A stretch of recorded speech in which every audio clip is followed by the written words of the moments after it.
Halo teman-teman, cerita Nusantara Dunia hadir kembali dengan kisah Panembahan Senopati, pendiri Mataram Islam.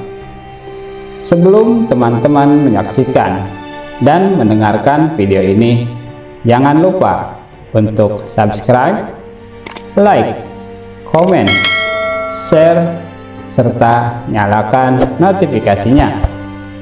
Tonton video ini sampai habis dan jangan di skip.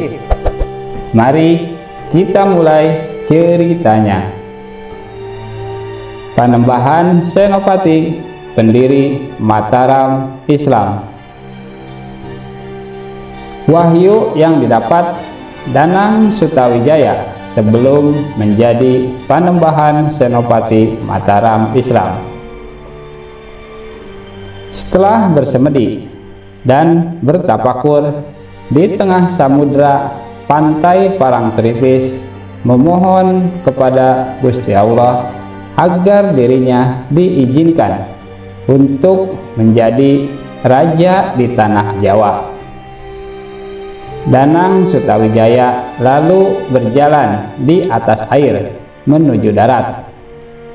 Dalam keadaan bersemedi dan bertapakur, Danang Sutawijaya merasakan dan mengalami bahwa tubuhnya di dalam samudra, badannya tidak basah walau diterjang ombak berkali-kali.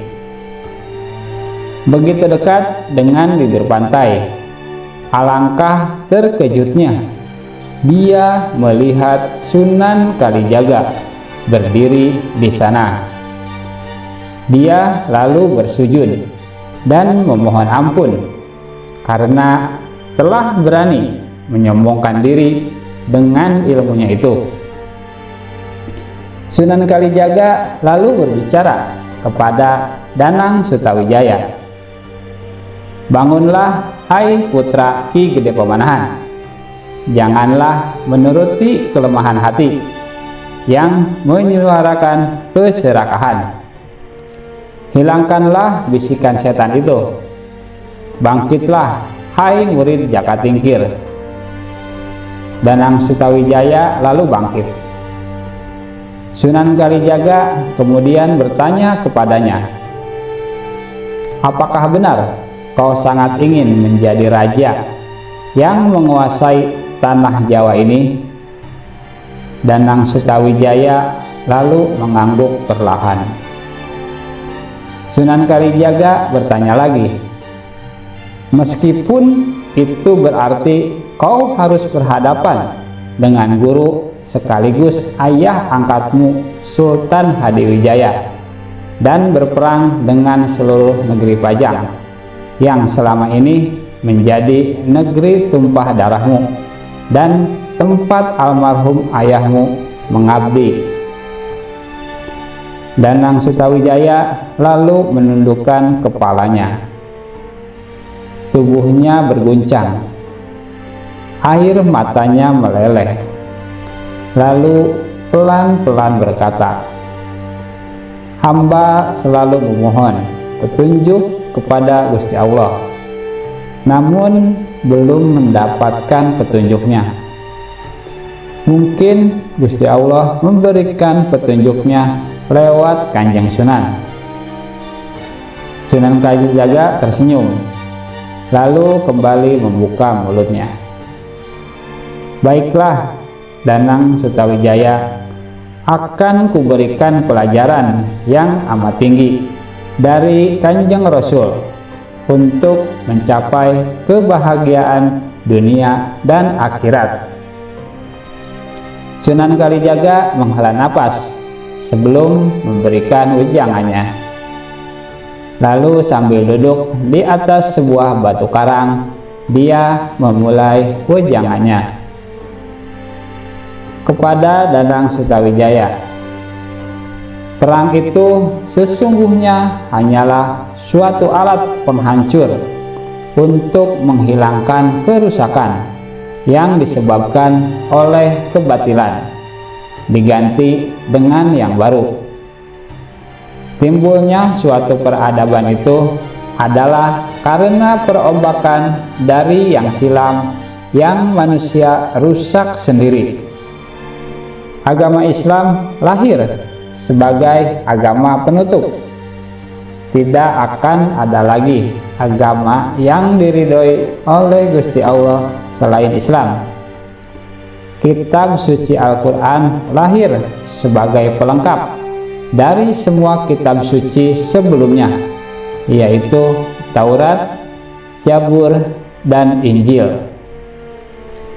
Memang sudah menjadi takdir yang maha kuasa kalau semua pemeluk kitab sebelum Al-Quran akan selalu memusuhi para pemeluk agama Islam jika mereka menolak untuk masuk Islam. Dan di antara para pemeluk Islam pun akan selalu muncul perbedaan. Hal itu dikarenakan terbatasnya daya pikir manusia yang tidak akan pernah bisa menyingkap takdir ilahi. Sambil memandang ke arah laut, Sunan Kalijaga menyedekapkan tangannya, lalu melanjutkan ucapannya. Tanpa persengketaan, manusia tidak akan bergairah untuk hidup lebih maju. Tanpa perang pun, semua makhluk akan memenuhi ajal yang telah digariskan. Setelah itu diganti dengan manusia yang baru untuk meneruskan sisa pekerjaan yang telah mati. Demikianlah seterusnya, seperti alam raya yang terus bergerak, berputar, tak pernah diam. Demikian pula pikiran manusia, setiap detik bergerak, tak pernah berhenti. Manusia sebagai tempat roh akan mengalami masa bayi, kanak-kanak, dewasa, sampai kemudian mati kembali. Bagi yang bertawakal, berserah diri kepada Gusti Allah, tidak akan goncang hatinya. Walaupun tidak perang, alam akan rusak dan menghancurkan kehidupan agar manusia menjadi sadar bahwa dia tak berkuasa apa-apa di dunia ini. Pandanglah kehidupan di sekitar Kesultanan Pajang, anakku. Mereka itu adalah manusia-manusia yang tak menyadari asalnya dan diperbudak oleh khayalan. Perjalanan hidup manusia tidak bisa tetap. Bagaikan alam, ada terang dan gelap, ada panas dan dingin, berubah-ubah sesuai kehendak yang maha kuasa. Usia hidup dialami tak ubahnya seperti kedipan mata, secepatnya bila dibandingkan dengan usia alam yang berjuta-juta tahun.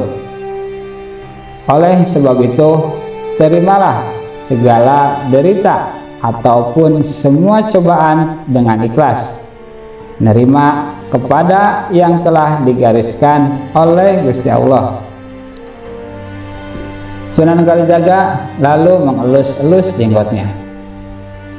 Atma atau roh itu tak dapat dihancurkan dengan kekuatan apapun, tak dapat dilihat, tak dapat dipikirkan, tak bisa berubah sifatnya, tak bisa dibunuh walaupun jasad yang menjadi tempatnya bersemayam dihancurkan.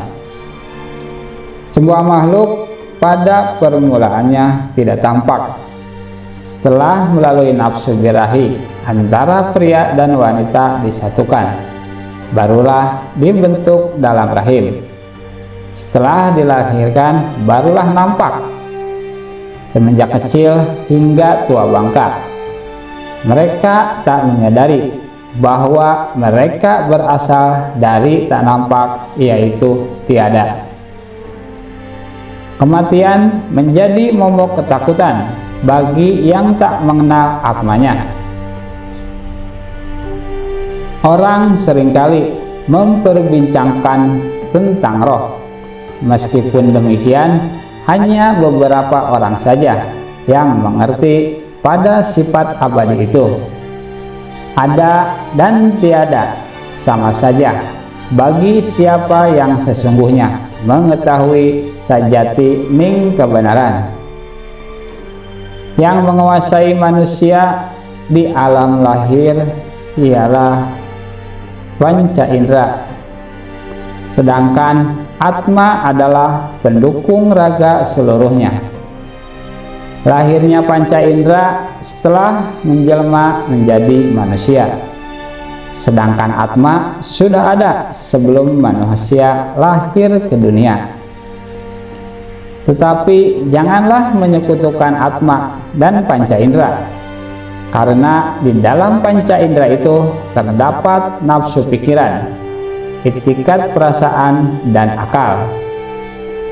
Siapa yang beritikat baik, pikirannya pun akan tenang, nafsunya dapat terkendalikan, perasaannya akan lebih tajam, dan akalnya pun akan lebih cerdas.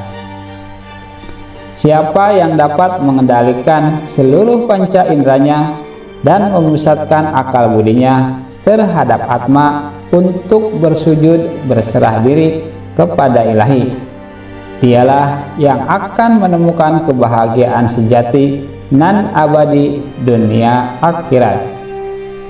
Ilahi adalah yang tak ada habis-habisnya dan tertinggi, yang menciptakan alam semesta dengan segala isinya. Adi Atma adalah roh suci yang bersemayam dalam diri manusia. Setan adalah nafsu negatif yang menimbulkan nafsu keduniawian. Siapa yang mengingat bahwa Gusti Allah adalah paling esa berkuasa, maka dialah yang mengetahui kebenaran. Deru ombak menggetarkan tempat itu. Semakin lama semakin pasang. Namun Sunan Kalijaga tetap meneruskan wejangannya. Orang yang sempit pikirannya menganggap ilahi itu hanya bersifat tidak kelihatan, dan beranggapan ilahi itu omong kosong belaka yang tidak masuk akal. Padahal ilahi ada di mana-mana, dalam segala bentuk dan kekal sifatnya, yang memberikan daya berpikir pada seluruh manusia. Bukan ilmu ataupun kesaktian fisik yang bisa menuntun ke jalan yang manunggal di jalan ilahi, karena ilmu tanpa disertai budi dan kesaktian lahir adalah kesombongan dan kemurkaan.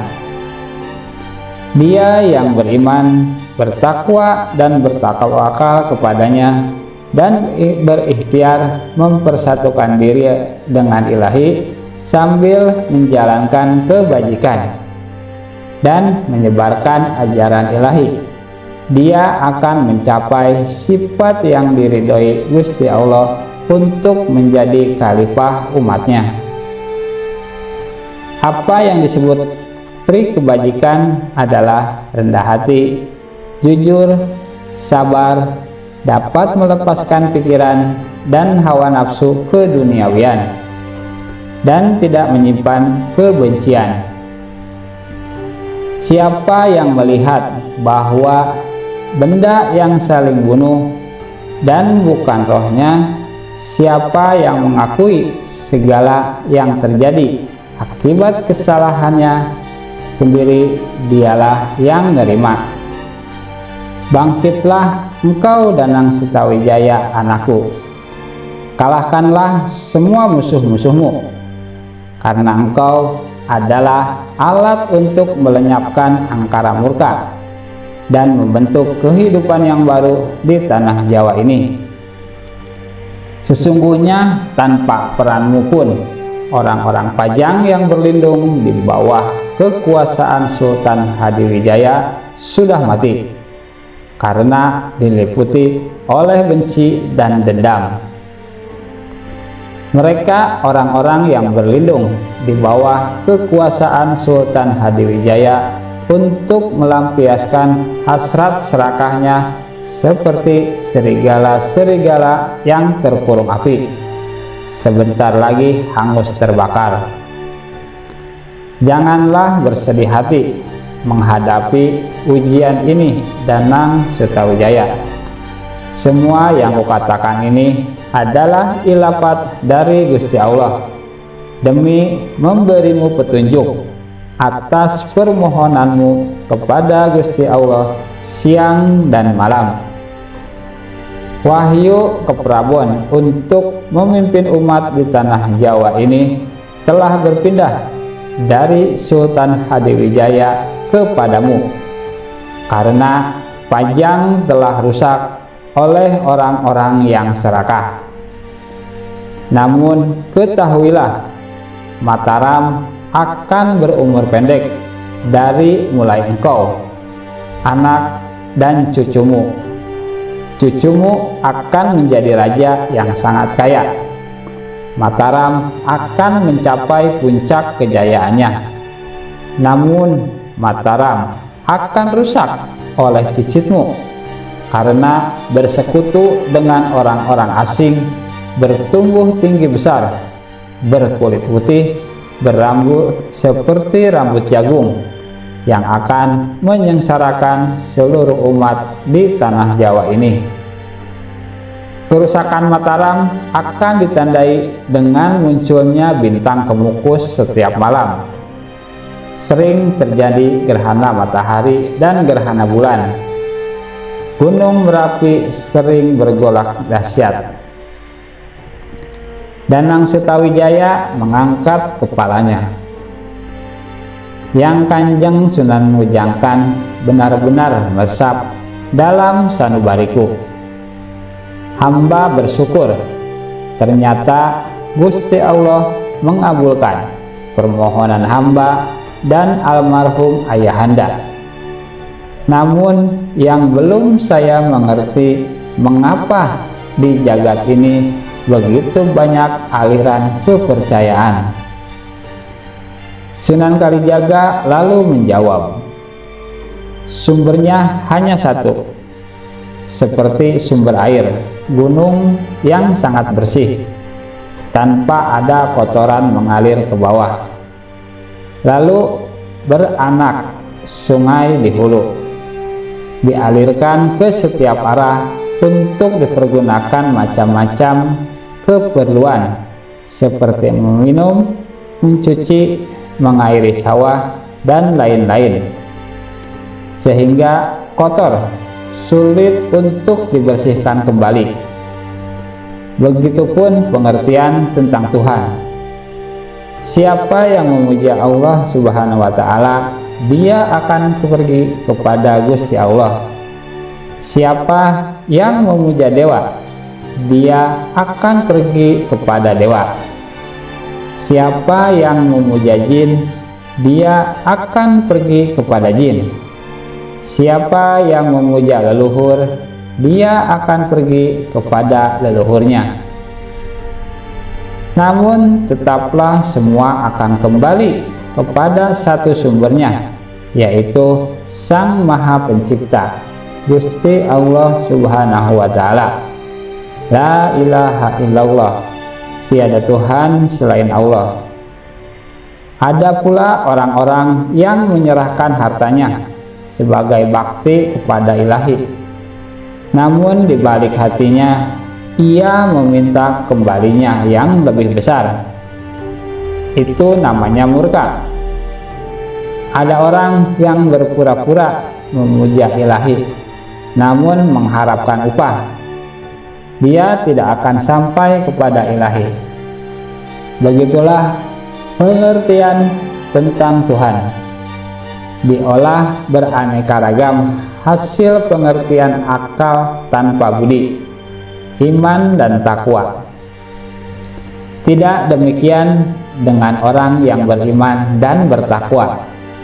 Dia akan terus menuju mencari sumbernya. Dia tidak akan terpengaruh oleh kesibukan dan nikmat duniawi yang tercipta dari setan pembawa hawa nafsu yang merusak. Dia akan senantiasa tenang karena ia sadar bahwa semua pergolakan disebabkan oleh setan. Bagaikan orang yang berjalan di lorong yang gelap gulita, yang menemukan gulita. Demikianlah orang yang berserah diri kepada Gusti Allah Subhanahu wa Ta'ala. Danang Sutawijaya lalu bangun. Sunan Kalijaga lalu mengajaknya pulang ke Mataram. "Mari anakku, aku ingin melihat rumahmu dan kota yang telah engkau dirikan." Danang Sutawijaya lalu menjawab, "Mari Kanjeng Sunan." Setelah sampai, Sunan Kalijaga memerintahkan Danang Sutawijaya untuk memagari rumahnya dan membangun tembok dari batu besar di sekitar kota gede dengan memberi petunjuk lewat air doanya. "Danang Sutawijaya anakku, bila kelak engkau hendak membangun tembok benteng kota gede, ikutilah tempat di mana aku mengikuti air tadi. Nah, selamat tinggal anakku. Aku hendak pulang ke Kadilangu." Danang Sutawijaya lalu membangun tembok kota menjadi ikuti saran yang Sunan Kalijaga sampaikan. Wejangan itu pun diresapinya hingga kelak tiba saatnya ia menjadi raja sekaligus penyebar agama Islam di tanah Jawa ini. Senopati dari Mataram. Panembahan Senopati, bapak dari Wangsa Mataram, dan merupakan panembahan atau pemimpin pertama dari Mataram yang di masanya masih berupa kadipaten. Ia mewarisi jabatan ayahnya sebagai Adipati Mataram di bawah Kesultanan Pajang. Saat kesultanan tersebut mengalami gonjang-ganjing, Senopati memerdekakan diri dan memerintah Mataram hingga menjadi kerajaan yang berdaulat. Sepeninggalnya, keturunannya menggunakan namanya sebagai gelar dinasti berdasarkan serat atau naskah babat seperti serat Bawarna, serat Sentini, babat Tanah Jawi, dan beberapa naskah lainnya disebutkan bahwa Panembahan Senopati memiliki beberapa nama kecil dan julukan, di antaranya Raden Bagus Dananjaya, Raden Ngabehi Saloring Pasar, Raden Ngabehi Saloring Peken, Risang Sutawijaya, dan Danang Sutawijaya yang lebih dikenal di kemudian hari. Panembahan Senopati adalah putra sulung dari pasangan Ki Ageng Pamanahan dan Nyai Ageng Pamanahan. Ibunya adalah adik dari Ki Juru Martani yang menjadi patih pertama Mataram pada masa pemerintahannya. Sutawijaya juga pernah diambil sebagai anak angkat oleh Sultan Adiwijaya dari Pajang karena pernikahan Adiwijaya dan istrinya yang sampai saat itu belum dikaruniai anak. Danang Sutawijaya kemudian diberi tempat tinggal di sebelah utara pasar, sehingga ia dikenal dengan sebutan Raden Ngabehi Saloring Pasar. Meskipun daftar raja-raja Mataram selalu menempatkan Panembahan Senopati berada dalam urutan pertama, gelar Sultan baru diresmikan digunakan pada tahun 1641 di masa kekuasaan cucunya, Anyakra-Kusuma. Danang Sutawijaya masih mempertahankan gelar lamanya. Panembahan dapat disepadankan dengan adipati atau kepala pemerintahan. Gelar yang ia sandang saat ini masih menjadi bawahan Kesultanan Pajang. Kehidupan awal menurut tradisi Jawa, Ki Ageng Pamanahan, ayah Senopati, memimpin penyerangan bersama Ki Panjawi dan Ki Juru Martani dari Pajang menuju Demak. Dia membantu Jaka Tingkir dari pemberontakan Arya Penangsang atas Kesultanan Demak.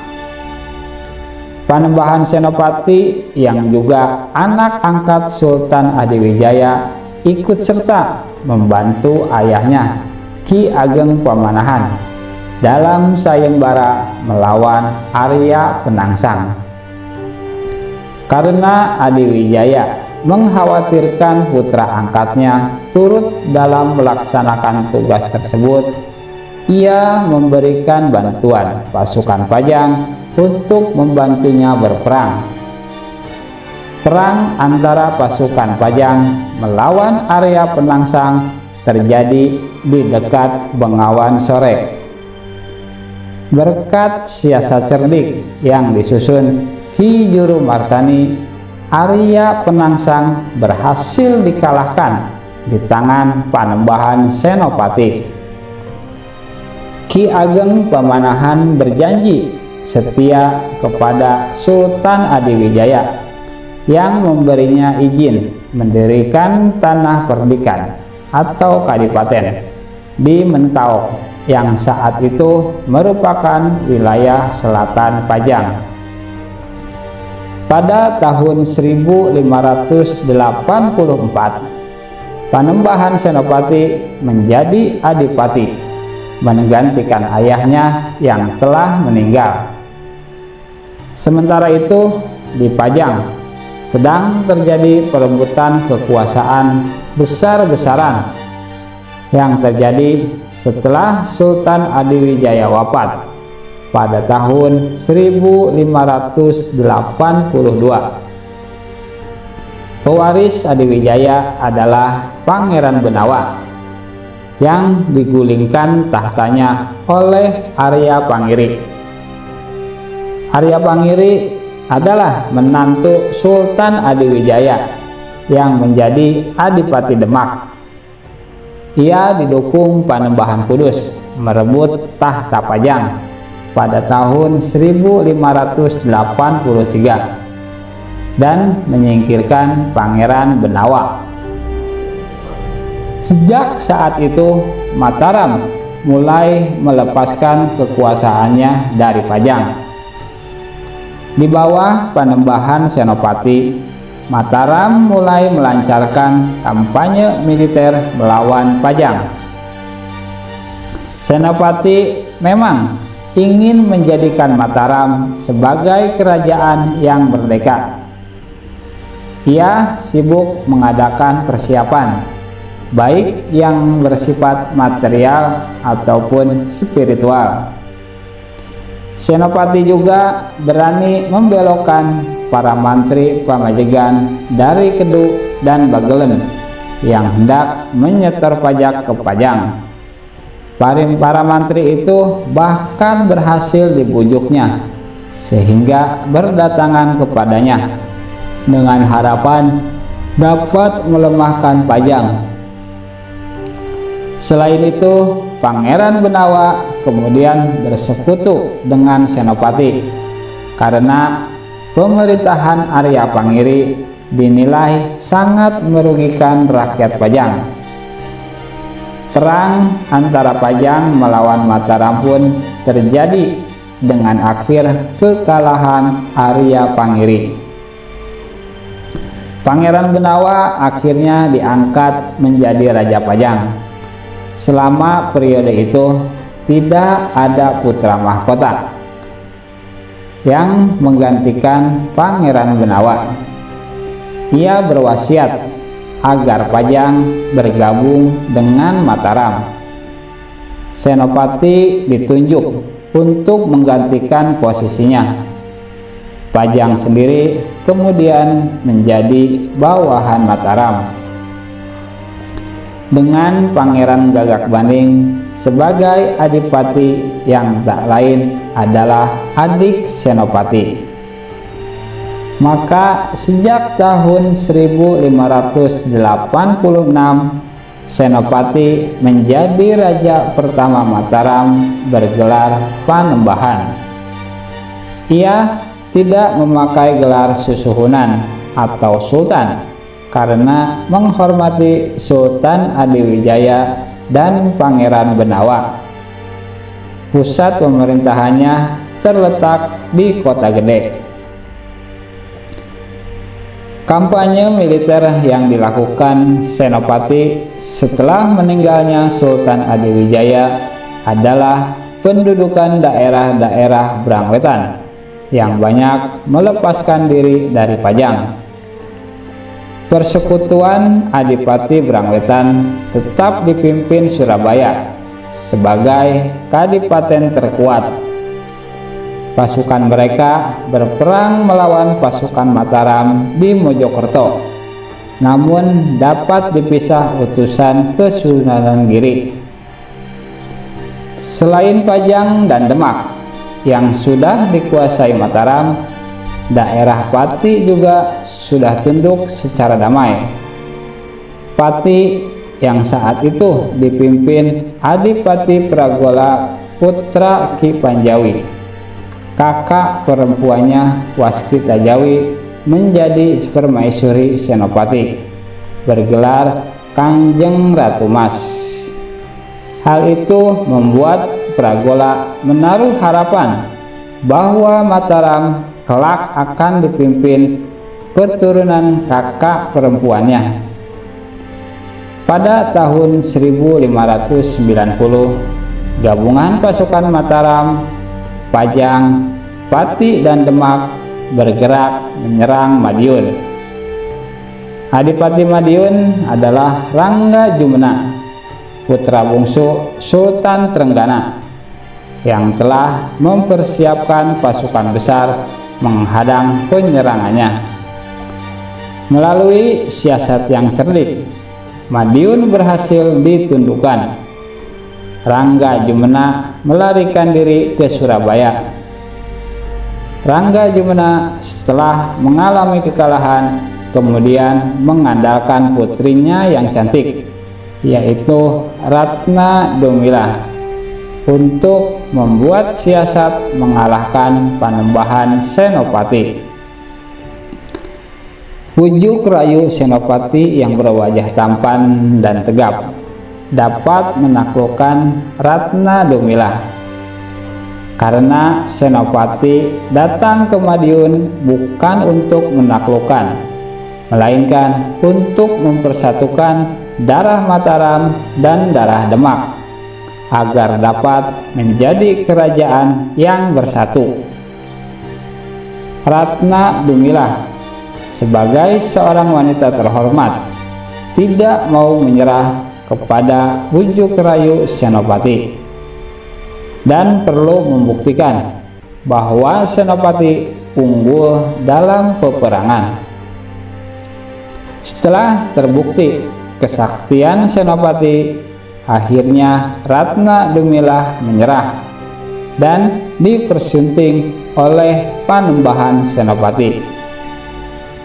Dari kisah Panembahan Senopati dan Ratna Dumila itulah diciptakan sebuah tari yang bernama Tari Bedaya Bedah Madiun. Pada tahun 1591 terjadi konflik suksesi di Kediri sepeninggal Pangeran Mas. Setelah Pangeran Mas wafat, Pangeran Surabaya menempatkan Ratu Jalu sebagai penguasa di Kediri. Tindakan itu ternyata menimbulkan kekecewaan keluarga Pangeran Mas. Saudara Pangeran Mas yang bergelar Senopati Kediri terusir posisinya oleh adipati baru bernama Ratu Jalu, hasil pilihan Surabaya. Senopati Kediri kemudian diambil sebagai anak angkat oleh Senopati dan dibantu merebut kembali tahta Kediri. Pada tahun 1595, Adipati Pasuruan berniat tunduk secara damai kepada Mataram, namun dihalang-halangi oleh panglimanya yang bernama Rangga Kaniten. Rangga Kaniten dapat dikalahkan oleh Senopati dalam sebuah perang tanding. Ia kemudian ditumpas sendiri oleh Adipati Pasuruan yang kemudian menyatakan tunduk kepada Mataram. Pada tahun 1600 terjadi pemberontakan Adipati Pragola dari Pati. Pemberontakan ini dipicu oleh pengangkatan Ratna Dumilah Putri Madiun sebagai permaisuri kedua Senopati. Perang kemudian terjadi di dekat Sungai Dengkeng, di mana pasukan Mataram dipimpin langsung oleh Senopati sendiri dan berhasil meredamkan pemberontakan itu. Danang Sutawijaya alias Panembahan Senopati meninggal dunia pada tahun 1601 saat berada di Desa Kajenar. Kemudian diberi gelar sebagai Panembahan Seda ing Kajenar atau Panembahan yang meninggal di Kajenar. Ia kemudian dimakamkan di Komplek Pasarean Mataram. Kelak yang menjadi penerus Senopati menjadi raja adalah Anyakrawati, putra Senopati dengan Kanjeng Ratu Mas atau Waskita Jawi, putri dari Ki Wanjawi.